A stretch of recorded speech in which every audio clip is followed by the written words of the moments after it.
Humarap na sa mataas sa kapulungan ng Kongreso si dating Pangulong Rodrigo Duterte. Kaugnay po yan sa ginagawang investigasyon sa war on drugs ng kanyang administrasyon. Pero no show naman sa Senado ang mga nag-aakusa sa kanya na nauna nang humarap sa House Quadcom Committee. Kunin natin ang live report ni Mean Corvera. Mean, kumusta dyan? Alex, humarap nga sa investigasyon ng Senado si dating Pangulong Rodrigo Duterte kaugnayan ng mga alegasyon ng patayan sa ilalim ng war on drugs ng kanyang administrasyon. Umabot ng 8 oras ang pagdinig pero hindi sumipot ang mga nag-aakusa sa kanya. Kabilang na dyan si Colonel Garma na nagsabing may reward o pabuya sa sinumang pulis na makakapatay sa isang drug addict o drug lord. My job as president was never easy, and it was not meant to be. I have tried to do the best I can to address the problem of illegal drugs firmly and without compromise. For all of its successes and shortcomings, I alone take full legal responsibility sa lahat na nagawa ng mga pulis pursuant to my order.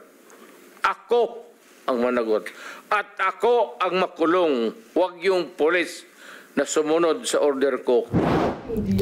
Inako na ni dating Pangulong Rodrigo Duterte ang responsibilidad sa mga nangyaring pagpatay sa war on drugs sa ilalim ng kanyang administrasyon. Sa kanyang pagharap sa pagdinig ng Senate Pro Ribbon Subcommittee, sinabi ng dating Pangulo na sa lahat ng ginawa ng mga pulis sa kampanya laban sa iligal na droga, bahagi lang ng pagsunod sa kanyang utos. Sabi ng dating Pangulo, kung may namatay man sa war on drugs, hindi siya magsusori dahil prinotektahan niya lang ang mga kapwa Pilipino. I'd like to start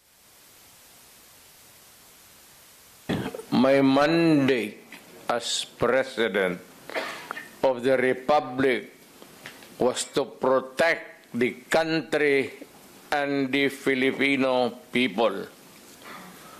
Do not question my policies because I offer no apologies, no excuses.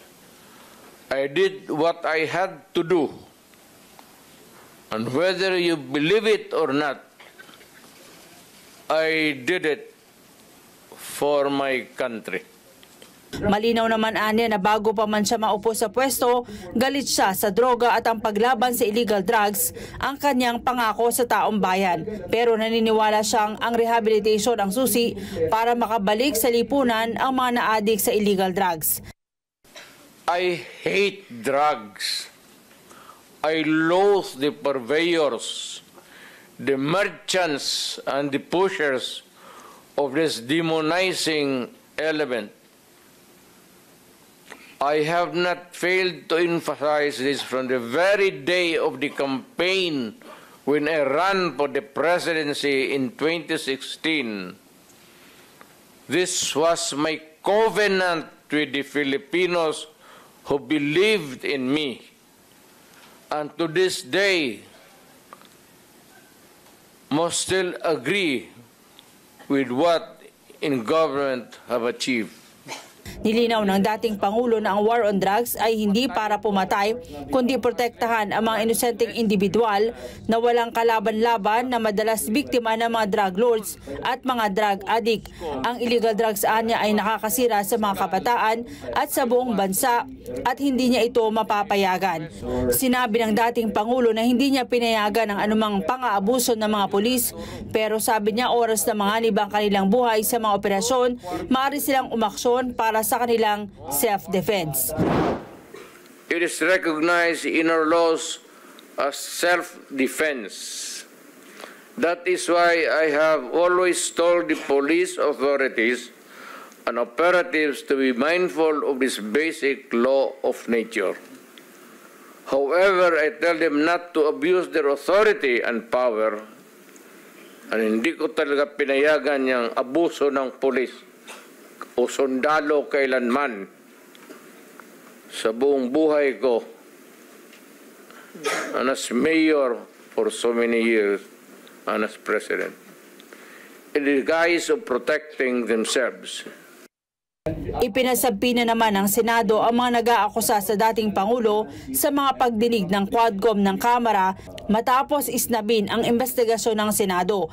Kabilang na sila retired Colonel Royina Garma na nag-akusa ng reward system sa war on drugs na nasa medical leave umano at Napolcom Director Edilberto Leonardo na nag-positive sa COVID-19. Inimbitahan rin ang self-confessed drug lord na si Kerwin Espinosa pero walang reply at hindi raw malocate ng Senate per ribbon ang kanyang kasalukuyang address. Imbitado rin si dating Customs Intelligence Officer Jimmy Guban pero nasa kustodiya raw siya ng Quadcom ng Kamara. Pero humarap sa pagdinig ang ilan sa pamilya ng mga biktima ng umano'y extrajudicial killings. Kabilang narito ang tiyuhin ng 17 anyos na si Kian de los Santos na napatay sa isang anti-drug war operations.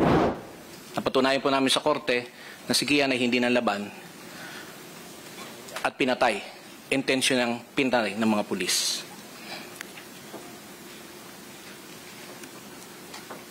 Mga ilang araw, Ginoong Tagapangulo, habang nakaburo lang aking pamangkin, naglabas po ng kasinungalingang statement ang pamunuan po ng PNP. At noon po ay pinamumunuan ng ating kagalang-galang na senador, Bato de la Rosa.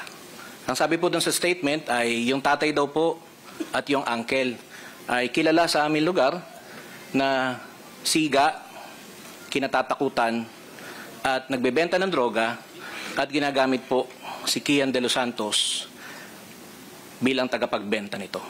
Isang testigo rin ang umaming pagbebenta ng illegal drugs ang kanilang pinagkakakitaan at ang droga galing umano sa mga pulis. Tulad po nung sinabi nila, ang alam po ng lahat, nagbebenta po kami ng droga. Opo, totoo po yun. Pero po yung ibinibenta po namin galing po talaga po sa pulis. Kaya po malakas din po ang loob namin ng mga panahon na yun na magbenta dahil nga po galing sa kanila. Na kumbaga, wag daw po kaming matakot na mahuli o ano nga po dahil nga po galing sa kanila. Nang tanungin ang dating Pangulo kung may utos nga ba ito sa mga pulis na pumatay, ang sagot ng dating Pangulo. Pag hindi sila huminto, of course the police would come in. May sabihin ko sa police, pag naghawak ng baril, ang order ko talaga sa kanila, pag maghawak ng baril, patayin mo na para one less criminals. Eh bukas mag-hold up na naman yan, may poproblema na naman tayo.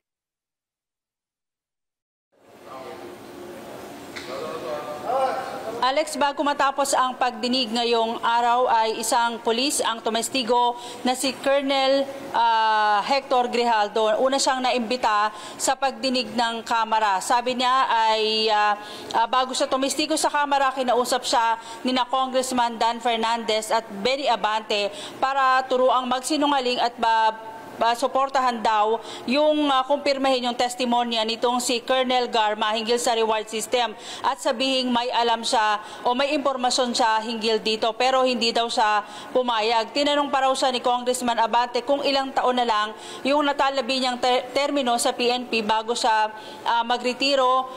Ang sabi daw sa kanya pwede pa siyang maging general pero tinanggihan niya ang mga mambabatas. Sabi ni dating Pangulong Duterte ang ginawa ng mga kongresista ay perjury at maaari silang makasuhan.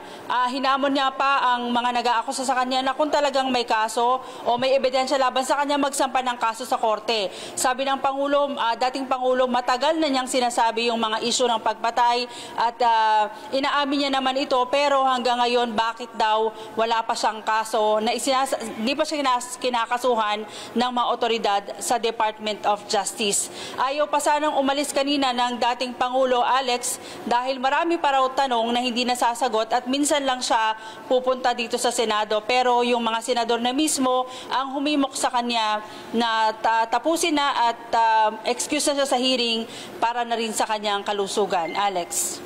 Doon sa naging pahayag ni Colonel Geraldo, sa huling binanggit mo, may meron bang pagkakataon na iimbitahan ng Senado ang mababang hapunan ng Kongreso patungkol dito sa aligasyon ng isang pulis? Itatanong yan, Alex, ng mga senador kapag sumipot sa susunod na hearing itong mga inimbitahan. Sabi niya kasi ay present doon sa meeting na bago yung hearing ay yung mga abogado nitong dalawang kongresista at nandun din daw si Garma.